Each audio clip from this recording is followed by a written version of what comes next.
হাসিনার ভারতপ্রেম, নিষেধাজ্ঞা সত্ত্বেও দিতেন ইলিশ। পলক সিন্ডিকেটে দুর্নীতির অভয়ারণ্য, দুলাভাইয়ের ঘুষে দোলনের স্বর্ণ বাণিজ্য, কুইক রেন্টালে ক্যাপাসিটি চার্জের নামে অর্থ পাচার, নেপথ্যে কারা? বিষয়টি সংবেদনশীল, কথা বলতে চায় না, বলেছে উপদেষ্টা। টাকা পাচারের স্বর্গ বাংলাদেশ। এতক্ষণ শুনছিলেন সংবাদ শিরোনাম, এবার বিস্তারিত। হাসিনার ভারতপ্রেম, নিষেধাজ্ঞা সত্ত্বেও দিতেন ইলিশ। সাধারণ মানুষ যেন কম দামে ইলিশ খেতে পারে, সেজন্য ভারতের সুস্বাদু এই রপ্তানিতে নিষেধাজ্ঞা দিয়েছে অন্তর্বর্তী সরকার। এবারের নিষেধাজ্ঞার আগেও 2012 সালে সাবেক স্বৈরাচার প্রধানমন্ত্রী শেখ হাসিনার আমলেই ইলিশ রপ্তানিতে নিষেধাজ্ঞা দেওয়া হয়েছিল। মূলত ভারত তিস্তা নদীর পানির সুষম বন্টন না করায় এই নিষেধাজ্ঞা আরোপ করা হয়। তবে নয়াদিল্লি তিস্তা পানি সুরাহা না করলেও নিজ উদ্যোগে দুর্গাপূজা, পহেলা বৈশাখ এবং জামাই ষষ্ঠীর সময় পশ্চিমবঙ্গে ইলিশ পাঠাতেন হাসিনা। এরপর 2022 সালে আনুষ্ঠানিকভাবে ইলিশ রপ্তানির ওপর নিষেধাজ্ঞা তুলে নেওয়া হয়। পরবর্তীতে 2023 সালের 21শে অক্টোবর 9টি ট্রাকে করে 45 টন ইলিশ পশ্চিমবঙ্গে যায়। ওই সময় 79টি মৎস্য রপ্তানিকারক প্রতিষ্ঠানকে ভারতে 3950 টন ইলিশ রপ্তানির অনুমোদন দেওয়া হয়। তবে নতুন সরকার যেহেতু রপ্তানিতে পুনরায় নিষেধাজ্ঞা দিয়েছে, সে কারণে এবার পশ্চিমবঙ্গে দুর্গাপূজার সময় ইলিশের দাম বাড়তে পারে বলে জানিয়েছে ভারতীয় সংবাদ মাধ্যম ইন্ডিয়া টুডে। বর্তমানে পশ্চিমবঙ্গে বাংলাদেশের একটি 1 থেকে 1.5 কেজি ইলিশের দাম 2200 থেকে 2400 রুপিতে বিক্রি হচ্ছে বলে জানিয়েছে এক খুচরা বিক্রেতা। 1 মাস আগেও এমন একটি মাছ 1800 থেকে 2000 রুপিতে বিক্রি হতো। এদিকে পলক সিন্ডিকেটে দুর্নীতির অভয়ারণ্য। ক্ষমতাচ্যুত আওয়ামী লীগ সরকারের 15.5 বছর তথ্য ও সম্প্রচার প্রযুক্তি বিভাগ ছিল দুর্নীতির অভয়ারণ্য। দুর্নীতির এই সিন্ডিকেটের নেতৃত্ব দিতেন খোদ মন্ত্রণালয়টির সাবেক প্রতিমন্ত্রী জুনায়েদ আহমেদ পলক।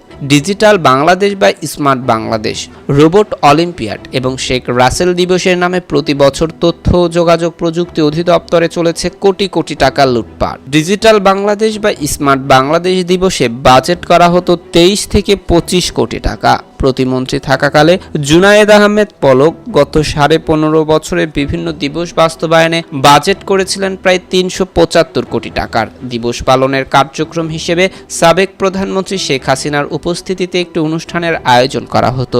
সেখানে খরচ হতো সাকেল্যে 50 লাখ, অথচ সরকারি কোষাগার থেকে পলক সিন্ডিকেট তুলে নিত 8 থেকে 10 কোটি টাকা পর্যন্ত। শুধু দিবস পালনের নামে কয়েক বছরে পলক ও তার সহযোগীরা হাতিয়ে নিয়েছেন কয়েকশো কোটি টাকা। তথ্য ও যোগাযোগ প্রযুক্তি বিভাগ সূত্র জানা গেছে, শেখ রাসেল দিবসে বাজেট করা হতো অপরাসীম।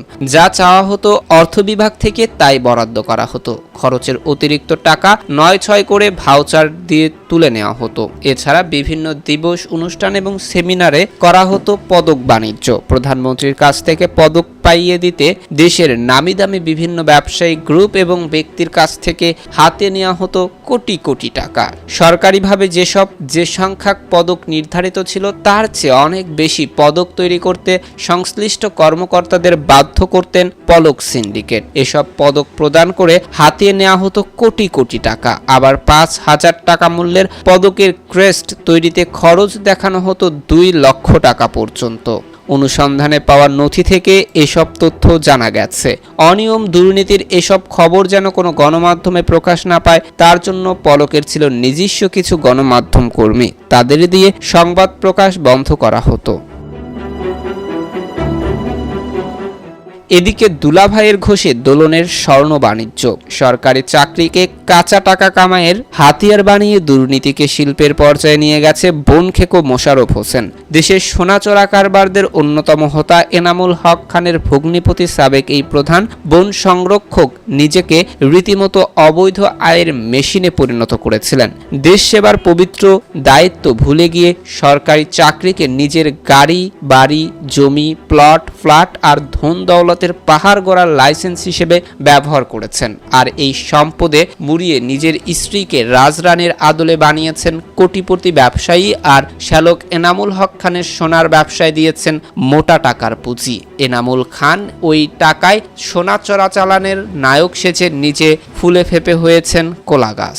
এই শক্তিতে নিজেকে তৈরি করেছেন অপরাধ জগতের মাফিয়া হিসেবে। অনুসন্ধানে এসব তথ্য জানা যায় প্রধান বন সংরক্ষক থেকে দুর্নীতির মাধ্যমে বিপুল সম্পদের মালিক বনে যাওয়ার অভিযোগে বন ও পরিবেশ মন্ত্রণালয় প্রজ্ঞাপন জারি করে মোশাররফ হোসেনকে বাধ্যতামূলক অবসরে পাঠায়। অবসরে যাওয়ার পর তিনি মেঘনা বিল্ডার্স গঠন করে আবাসন ব্যবসায় নামেন। আর তিনি দুর্নীতির দায় থেকে নিজেকে আড়াল করতে বেশিরভাগ সম্পত্তি দিয়ে দিয়েছেন স্ত্রী পারভিন সুলতানাকে। একটি বড় অংশ বিনিয়োগ করছেন শ্যালক দোলনের সোনার ব্যবসায়। এদিকে কুইক রেন্টালে ক্যাপাসিটি চার্জের নামে অর্থ পাচার। নেপথ্যে কারা? আওয়ামী লীগ সরকার গত 15 বছর ধরে ক্যাপাসিটি চার্জের নামে কুইক রেন্টাল বিদ্যুৎ কেন্দ্রের মাধ্যমে বিদেশে বিলিয়ন বিলিয়ন ডলার অর্থ পাচার করেছে। এই অপকর্মের নেতৃত্ব দিয়েছে তৎকালীন স্বৈরাচার হাসিনা, বিদ্যুৎ প্রতিমন্ত্রী নজরুল হামিদ, বিদ্যুৎ ও জ্বালানি উপদেষ্টা ডক্টর তৌফিক ইলাহি চৌধুরী, বিদ্যুৎ বিভাগের জ্যেষ্ঠ সচিব আহমেদ কাউকাউ সহ অন্যান্য শীর্ষ কর্মকর্তারা। এই সিন্ডিকেট বিশেষ আইনের মাধ্যমে বিনা দরপত্রে ও প্রতিযোগিতা ছাড়াই আওয়ামী লীগের ঘনিষ্ঠ এবং সমর্থক ব্যবসায়ীদের কুইক রেন্টাল বিদ্যুৎ কেন্দ্র স্থাপনের সুযোগ দেয়। বছরভর গড়ে 25 থেকে 30% সক্ষমতায় চালানো সত্ত্বেও এইসব বিদ্যুৎ কেন্দ্র ক্যাপাসিটি চার্জের নামে 25,000 কোটি টাকা আয় করে। এই ক্যাপাসিটি চার্জের টাকা বিদেশে পাচার করে দেওয়া হয়। সংশ্লিষ্ট সিন্ডিকেটও বিপুল পরিমাণ অর্থ বিদেশে পাঠিয়ে দেয়। দুর্নীতি দমন কমিশন দুদক ইতিমধ্যে সাবেক প্রতিমন্ত্রী নজরুল হামিদের দুর্নীতির তদন্ত শুরু করেছে। বিদ্যুৎ বিভাগের তথ্য অনুযায়ী গত 15 বছরে ক্যাপাসিটি চার্জ হিসেবে আওয়ামী লীগ সরকার 1,06,000 কোটি টাকা পরিশোধ করেছে, যার উল্লেখযোগ্য অংশ বিদ্যুৎ বিভাগের নীতি নির্ধারক ও সুবিধাভোগীদের পকেটে চলে গেছে। ঠিক কী পরিমাণ অর্থ বিদেশে পাচার হয়েছে তা সুনির্দিষ্টভাবে জানা যায়নি, তবে বিশেষজ্ঞদের আশঙ্কা এই অর্থ বিলিয়ন বিলিয়ন ডলার হয়ে থাকতে পারে।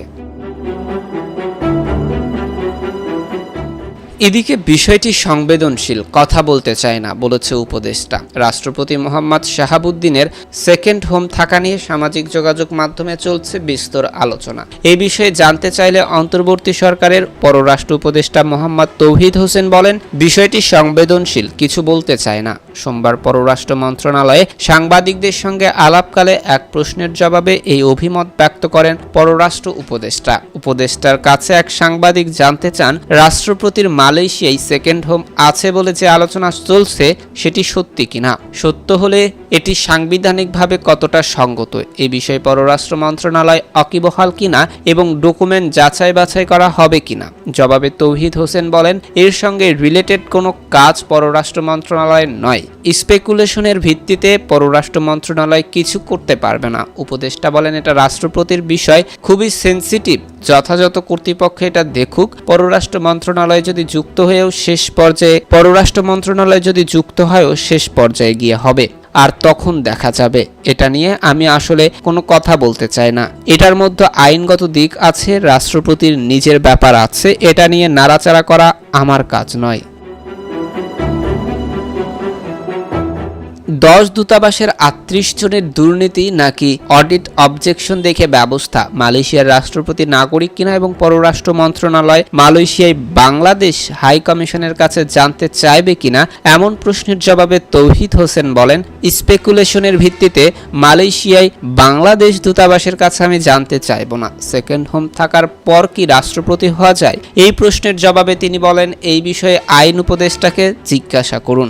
যুক্তরাজ্য প্রবাসী সাংবাদিক জুলকার নাইন সাহেবের এক ফেসবুকে পোস্টকে কেন্দ্র করে সম্প্রতি বাংলাদেশের বর্তমান রাষ্ট্রপতি মোহাম্মদ শাহাবুদ্দিনের বিদেশের সম্পদ নিয়ে সামাজিক যোগাযোগ মাধ্যমে চলছে বিস্তর আলোচনা।